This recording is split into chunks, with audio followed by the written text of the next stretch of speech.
What is going on, everyone? Steve-O Supremo here, and I am just another game collector, and we are back, boys. We are back to some old school filming here with the couch. Welcome back to the couch, which I think has a new stain on it back there since last time we filmed on this thing all those ages ago. But we are back. We finally got the new phone. It took forever to get this thing, like 10 plus days it took to get this new phone. We got the Galaxy S25. It was such a headache going through all this, mainly because I had ordered a phone to replace my broken one, my Galaxy S10. That's the last one I had. I'm the person who doesn't need to upgrade phones all the time. I can go a good long time without having to upgrade a phone as long as it still works. But unfortunately, my S10 had broke. So they were still going to honor a promotion deal with me, but I ordered the phone and I got it sent to the wrong store, so I canceled it. So what ended up happening was it put my whole account in limbo.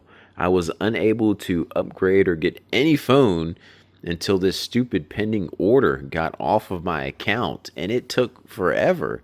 It eventually took to me calling them 3 times with them guaranteeing by a certain day it was going to be resolved. That day, it wasn't resolved. 2 more days after that, they finally patched me through to a guy who can just fix everything, I guess. And he finally fixed my issue. And I'm just like, why didn't you guys just send me this dude in the first place? So I was able to finally go and get my phone. So we're back in business now. We're recording on it, and it's awesome, man. This is actually like really nice. Like the video quality, I think is going to be better.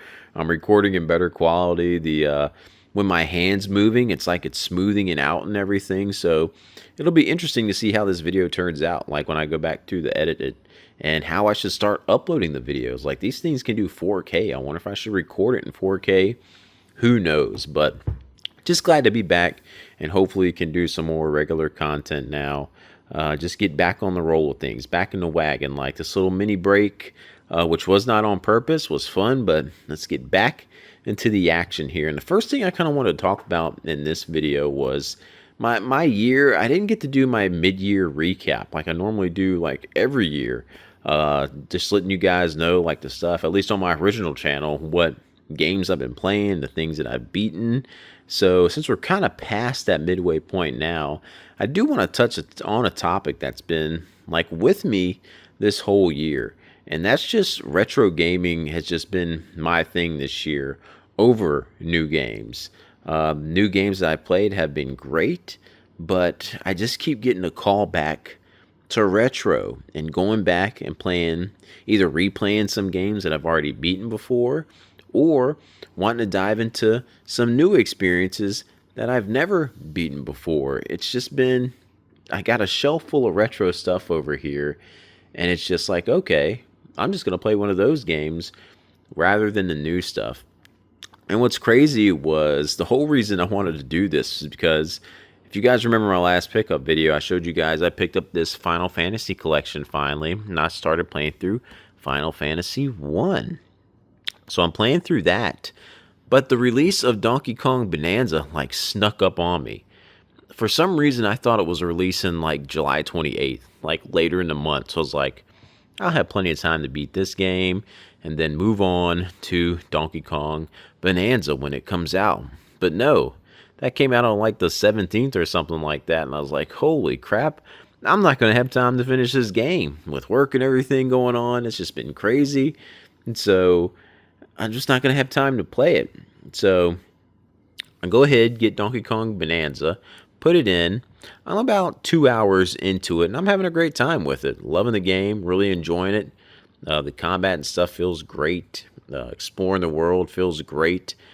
But Final Fantasy 1, just like, it's calling to me, saying, come back. Finish me off, Steve-O. Don't forget about me. Do not leave me in the wayside here. And I'm just like really itching to get back to Final Fantasy 1, that classic goodness. And like I said, it's been like that for me all year. Clair Obscur, a game I was really looking forward to, and like, man, especially when the reviews came out, I'm like, I gotta get me a copy. Finally got a copy from my local GameStop when it finally got another copy in, and have yet to even start it. because retro games have been calling my name. One of the earliest ones that I beat this year again, but without the Konami code this time, was Contra. I've been challenging myself this year, guys, to want to get through retro games without using save states and cheats, because it's so easy now to get on Nintendo's online service if you have it for your Switch. And you can just like rewind and create save points for all these classic retro games. But I've been wanting to play them through on original hardware and then beat them legit without having to use any type of cheats or anything like that. And Contra was the first one I was finally able to conquer without putting in a Konami code. So it was awesome to be able to experience that and go through it, and just what an awesome game that still holds up today. And more recently, I actually, if you tuned into the streams, I've been streaming some games. One of the first challenges this year, another challenge this year, is I wanted to play through Mike Tyson's Punch-Out, but actually beat it without using any save states and stuff again. Again, I played this through this game and used some cheese like save states between fights and then get to restart the fight and everything. But I wanted to play through this game all the way through. And I think during one of our live streams, we got pretty far into the World Championship, maybe to the championship fight. I can't remember, just the fight before, but we went down. So that's another goal, to want to beat Mike Tyson's Punch-Out. I don't care if I beat Mike Tyson or in Punch-Out, I think his name is Mr. Dream. I don't care if I beat him. I just want to get that world title belt around my waist. So that goal is still pending. But a little break from that is we went and played some Castlevania. The first time I streamed this was with the original hardware. But guys, just the quality of that, because I don't have all the cool streaming stuff for retro stuff, at least not for NES consoles and everything. For my GameCube, I can stream that and make it look pretty, but NES, it just looks kind of rough on my monitor when playing it, because it just doesn't look too good. So I went up and switched ahead and went to the on the Switch version and played that one and streamed it one day. And we played all the way through Castlevania. No little save states or save hacks, which this isn't the hardest game in the world, but I still would tend to find myself getting hung up in the dumbest spots. If you remember day one of me playing that game, oof, I think it was like stage 4, well, not stage 4, but it's like almost world 4, kind of level 4. Just kicked my butt, but we finally made it through this game and conquered that one.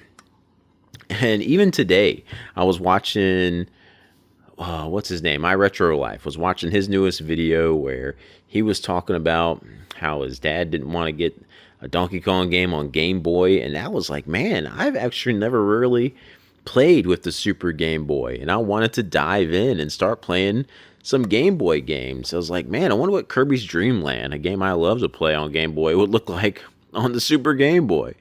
To see what colors and stuff it adds to it. Or a game I never played before, Wario Land. So retro just continues to keep calling my name, even in the midst of new games coming out. So even when I'm playing through a new game, a retro game is calling back to me. So I'm not just going to like blitz through Bonanza. I probably will just juggle back and forth. Donkey Kong, do a little bit of Final Fantasy grinding, a little bit of Donkey Kong, because you can't put an RPG down for too long or you can kind of get stumped and forget about what's going on, at least for me, because I forget everything. So I don't know. And Metroid Prime 2 Echoes was sitting up here because I played through that again this year too. I need to play through, I haven't played Prime 3 yet. The big Metroid fan that I am, I have yet to play through Prime 3. And we got Prime 4 coming out this year. So I got to squeeze that in there somewhere too. So more retro is going to be calling my name. And it's one of those things where I just think just retro games, a lot of them tend to just hold up. And they're easy to play and you can have a fun time with them. And I'm wondering if 20 or 30 years from now, when we're looking back, are there going to be some PS5 games, PS4 games, or even Switch games that you're like, you know what? I just want to plug that game in and play through it again real quick. Because most games that come out these days, you can't beat them really quickly. You got to dedicate a lot of time and hours into them. So I just wonder if there's going to be games like that in the future that we're just like, you know what? I need to just play through this game again. And then if we actually play through it, or once you're 5 hours into it, you realize, oh yeah, we got like 15 more hours to go in this thing. Maybe I can't play through it again right now. So I don't know. What do you guys think? Do you always get the call back to retro gaming like I do? Or are you strictly just like you bounce from new release to new release to new release and maybe sprinkle in a little bit of retro here and there? For me, I feel like it's mainly retro or older games with a sprinkle of new release in the mix. So let me know what you guys think in the comments below.